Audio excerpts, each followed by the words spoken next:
Vous savez, je me suis converti en 1995. ICC a commencé en 2002. Et à l'époque où on a commencé ICC, vous n'avez pas idée en fait. Parce que nous, on pleurait. On trouvait...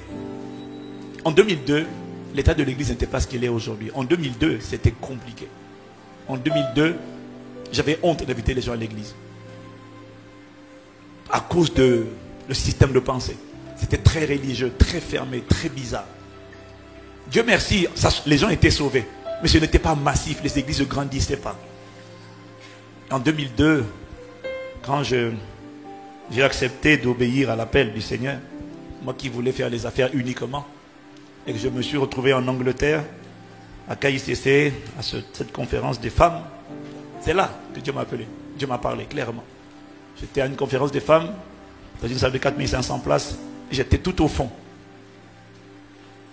Et pendant que j'écoutais, je regardais, je voyais, c'était grand, c'était beau, la louange, l'adoration. Je sentais de l'injustice. J'ai dit, mais Seigneur, parce qu'en 2002, à cette époque-là, les anglophones étaient tellement loin. C'était excellent, c'était beau, c'était propre. Moi, je sortais de la France avec un système de médiocrité. Tout était médiocre dans notre manière de faire. Et j'ai dit, mais Seigneur, pourquoi les anglophones ont l'air beaucoup plus loin que nous comme ça? Alors qu'on est séparés que par la Manche. Et je me rappelle, j'étais assis. C'était tellement beau. Je me disais, mais j'aimerais avoir une église où je peux inviter mes amis. Et puis j'ai les larmes qui ont commencé à coller de mes yeux. J'ai dit, mais pourquoi tu as oublié la francophonie? Pourquoi tu nous as oubliés? Pourquoi on n'a pas des églises excellentes, une parole excellente? Pourquoi est-ce qu'il faut qu'on soit toujours pauvre comme des rats d'église et donner des impressions de médiocrité? Mais pourquoi? Et puis je pleurais. Et puis à un moment donné, j'ai eu un sursaut. Et puis les larmes ont commencé à jaillir. Avant c'était des petites, mais ça a commencé à couler énormément. Et puis j'ai entendu une voix qui m'a dit, va. Quand tu rentres en France, commence. J'ai dit non, non, non. Il m'a dit commence. C'était en fin 2001. Dieu n'attend pas que je sois parfait. Dieu demande juste que je sois disposé et que je me présente moi-même en sacrifice. Et il est prêt à consumer tout ce qui n'est pas de lui. Il doit le confirmer par un témoignage intérieur de paix, de joie. Tu dois être dans la joie. Et voilà où on est aujourd'hui.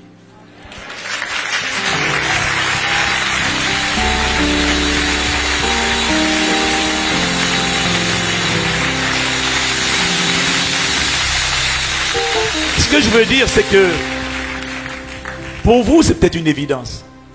Mais une église, ou même nos enfants, en 2002, les enfants n'avaient pas envie de venir à l'église. Je connais des parents, à cause de l'environnement où les enfants ont grandi, ils disent, j'ai pas envie d'aller. Mais quelle grâce quand les enfants ont envie d'y aller. Quelle grâce. Pas seulement à cause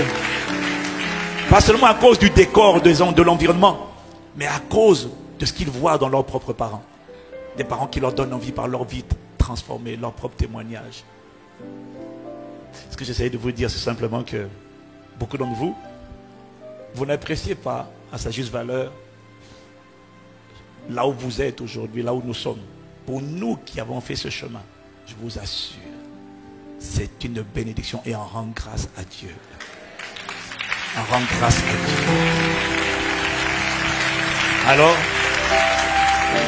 merci Seigneur pour cette famille Impact Centre Chrétien. Merci pour les amis d'Impact Centre Chrétien. Merci pour les pères.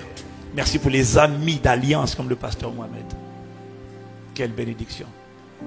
Je prie que Dieu se souvienne de chacun d'entre vous. Qu'il se souvienne de toi et de ta famille. Que la grâce qui fait reposer sur la maison Impact Centre Chrétien, parce que tu as connecté avec cette grâce par ta générosité, que cette grâce atterrit sur ta vie et décore ta vie, la couronne de bonté et de miséricorde.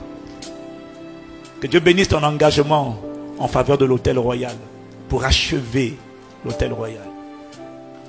Que Dieu se souvienne de toi. Alors que tu lui bâtis une maison, qui te bâtisse une maison, qui te bâtisse une postérité, qui te bâtisse une dynastie. Que le Dieu qui m'a appelé se souvienne de toi. Seigneur, merci.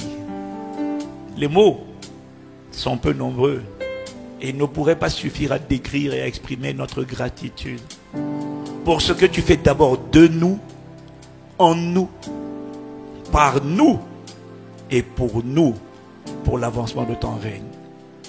Tu es le Père aimant, le Père bon, le Père sage. Rien ne vient de nous, de nos talents, capacités. Il n'y a rien de bon en nous. Tout ce qu'il y a de bon en nous, c'est toi par ton Esprit Saint. Nous te rendons grâce parce que c'est ta main, c'est ta grâce qui a fait tout ça. Rien de nous. Ta parole déclare que tout don parfait, toute grâce excellente viennent d'en haut du Père des lumières, chez qui il n'y a ni changement ni ombre de variation. Rien ne vient des hommes. Tu passes par les hommes, mais tu es la source, l'initiateur, l'origine de toute bonne chose et toute grâce et tout don excellent. Voilà pourquoi c'est à toi que nous rendons d'abondantes actions de grâce. Merci d'avoir fait de chacun d'entre nous des simples instruments entre tes mains.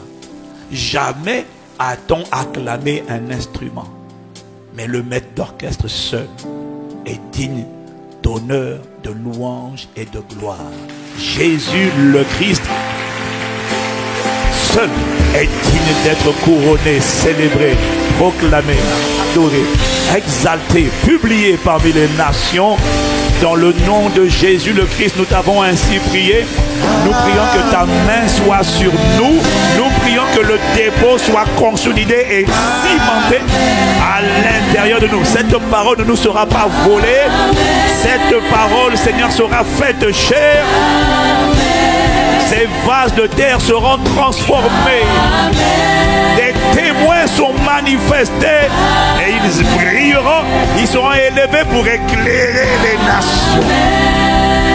Honneur, louange et gloire au potier, au bâtisseur de nos vies, au Dieu fidèle et véritable, à la vie éternelle.